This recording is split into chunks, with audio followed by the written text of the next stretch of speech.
ఇక్కడ పెద్దల గౌరవనీయులు పార్టీ చైర్మన్ బాబా ప్రసాద్ గారు, ఆనంద్ గారు, అందరూ మున్సిపల్ చైర్మన్, మున్సిపల్ కమిషనర్ గారు అందరూ వాళ్ళకి ఇవాళ తెలుగుదేశం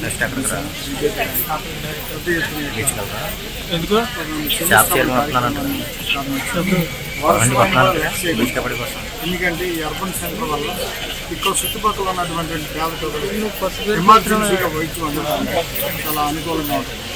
ఇది ఆలోచించి మన ప్రభుత్వం తీసుకున్న నిర్ణయానికి చంద్రబాబు నాయుడు గారు, పవన్ కళ్యాణ్ గారికి, మోడీ గారు అందిస్తున్న ప్రోత్సాహం వల్ల ఇవన్నీ కూడా జరుగుతుంది.